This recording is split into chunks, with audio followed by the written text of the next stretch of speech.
It's time for Uncle Hank. Question Everything with M. Kalani Souza and Uncle Hank Ferguson. Hey gang, welcome back to Uncle Hank, where we question everything. I'm Kalani Souza and this is Uncle Hank Ferguson. I think. He thinks and therefore he is. So, today we want to talk about Hawaii's role as one of the potential great peacemakers in the Pacific. In fact, that was the dream of a lot of our old leaders, was that we could be a voice, a harbinger for peace. And in these days, between China and India and Vietnam and the Philippines and the US, and really all this pushing in the China Sea, it looks like we're on the verge of World War III in China. But here's the problem, gang. Turns out some people right here in our backyard are trying to make war. What's going on, Uncle? Okay. So what we're going to talk about is this thing. There has been in the last couple of weeks a declaration of a state of war given by one organization in Hilo. They call themselves the commanders of the armed forces of the Hawaiian Kingdom. Huh? I didn't even know they were still together. I thought Kamawa Kakawa got all taken apart over there at the palace. And this is why this is very bad. And gang, I love my people. I wouldn't go through this stuff, but I wouldn't sit there and challenge you on thoughts unless I knew you could arrive at the right answer. Because I believe you know what you're talking about if you would just listen and weigh it out. Don't get led by all these guys telling you all these wonderful things that's going on. Because, so there's this guy out there considering himself the commander of the armed forces of the Hawaiian Kingdom. First of all, that thought alone is contrary to our own understanding of neutrality in an independent country. You can't be doing anything with war. You can't harbor their people. You can't transport their goods, nor can you have your army. So making a statement like a declaration of a state of war is something I don't think has been given very much thought. Okay. And what I'm failing to see the underlying logic. So is it that he's pursuing this idea that we're a military occupied state? Well, what they're doing is they're pushing very hard on this idea of expatriation. Now, the logic I understand from them, the logic is that we can't fight for ourselves because of adhesion contract. We are actually United States citizens. And if you're a United States citizen, you really can't fight about being part of the kingdom. And that adhesion contract comes about how? Things like driver's license, social security numbers. These are called adhesion contracts. Right, but they call them adhesion contracts because they're just sticky glue. It doesn't mean that you actually got into it. No. Does it really mean that it pertains to you? You're doing all of this under duress, is my understanding. That's how I understand. The international courts. You must do this. And this is why when this whole idea of expatriation comes up, there's just an understanding of words right off the bat.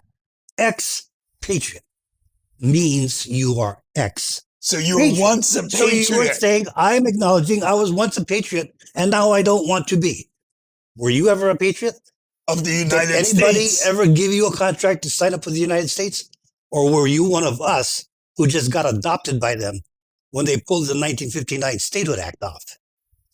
It's a very important thing to understand because only you can give away your inherent sovereignty as discussed in Public Law 103-150. And correct me if I'm wrong, but after World War II in 1947, when the UN gave all independent island states the right to be free and independent, be a territory of a colony or become part of a larger governance group, then the United States did not, in fact, convey that to Hawaiians, no, right? They not only did not convey that, because they were so worried about Hawaiians picking it up, they went ahead and actually told the United Nations that they had a plebiscite in Hawaii, and the people of Hawaii acquiesced and became United States citizens. And those people they're talking about were directly like descendants of the 442nd and immigrant They weren't the Hawaiians. Japanese and Filipinos and Chinese and Yes. Koreans and Yes. Puerto Ricans and And Portuguese and on and on and on. and this is part of the argument. You can't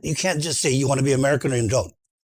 You know, if you have opportunities for independence, you should be all the availabilities, whether you're a Commonwealth or however. Well, that was the edict by the UN, Yes, right? After yes. World War II. This is the agreement we had Yeah. where Britain provided independence for all. And Yes. France provided independence, right? Yes. Yeah. It was called the Decolonization Act, and all colonizing countries had to go and help those countries that they colonized, help them with legal stuff, offices, money, and everything else to get them on their own feet to become So again, independent. this is like about the third legal snafu that the U.S. has gotten into regarding Yes. Hawaii, and we're still coming up to the apology bill, where they get into another legal snafu that they say somehow doesn't impact anything. Yeah, exactly. But that's why I said in Public Law 103-150, which was, of course, the apology bill, there is this very important line to remember. The Hawaiians never directly relinquished their inherent sovereignty or their national lands. Never directly relinquished. Okay, so now this has been a real problem with everybody. Because you're thinking that now we're getting ready to directly Well, I'll tell you relinquish. what, if you decide you want to be a tribe member, guess what you just did? So if You we go relinquish your to inherent war, sovereignty. like these guys are explaining, we go to war, we enter a state of war with the United States, then we lose, ostensibly, and then we're under military occupation. I want to follow this through the end. Are they suggesting that after the United States is now legally, militarily occupying all of the state of Hawaii, that out of the goodness of their heart and their sense of justice, the Americans are finally going to do the right You thing? said the exact right word, legally. Okay, because that's the only thing they don't have. Because Right now they're illegally occupying the if I think they're just going to country. go away, no, I don't.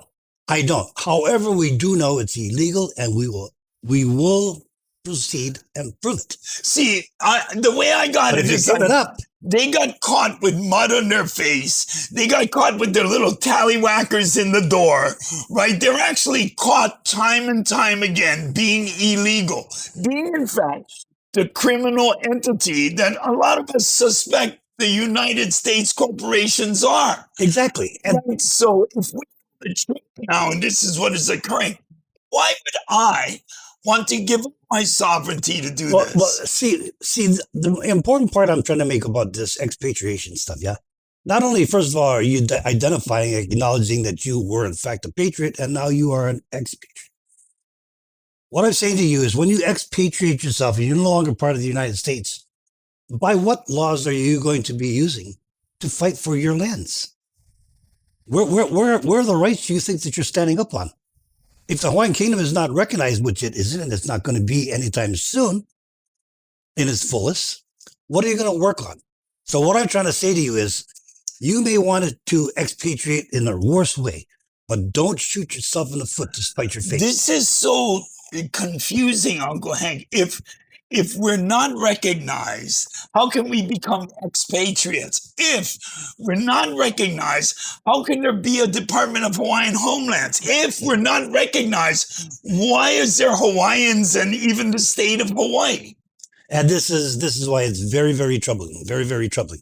You know, if you looked at the politics, yeah, none of this engagement with Hawaiian Homelands, Department of Hawaiian Homelands, really got off the ground until the 1978 CONCON. That's when they figured out the money juggling, because Hawaiian Homes had land but no money. OHA had money and no land. So they were going to do this marriage. Now remember, both of the entities I'm speaking about are State Department of Hawaiian Homes. But they and create OHA in 1978. State Office of Hawaiian So you're Affairs. saying in 1978, by creating Office of Hawaiian Affairs, what they really were trying to do was create a receivership mechanism That's to exactly hold it. funds. To hold funds. That's what people got to understand. All that is theirs. It is not in our pockets. They keep saying that they're doing all these things for you, but has anything ever helped you ever? Okay, and so here we are again. How can we have a state office of Hawaiian affairs if the federal government doesn't recognize Hawaiians? And this is why I say question everything. So Because there is confused. a way where that question has to be answered, and it has to be accepted in the courts to work on. Okay, when I was at TMT arguments or the contested case, my process was not based on the Hawaiian Kingdom directly.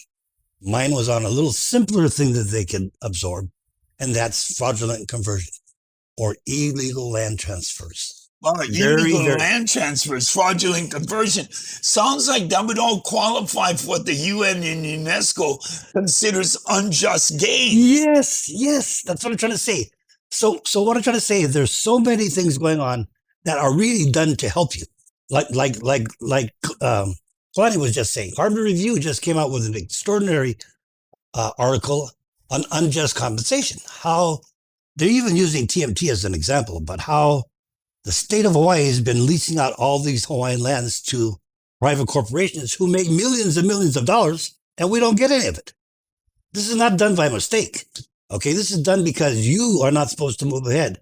You are a ward. You are not capable of handling your own affairs. Wow. Is that satisfactory to you? If not, do something about it. Well, you know what they say. If you're going to get screwed, make sure they do it well. So anyway, I'm Reverend Kalani Souza, and I'm here with Uncle Hank Ferguson, and apparently we're questioning why it is we're being screwed at all. Thanks, gang. We'll see you next time on Uncle Hank Question Everything. Hello again. Part of a minority view. Ao he pau ike, i ka halau ho o kahi,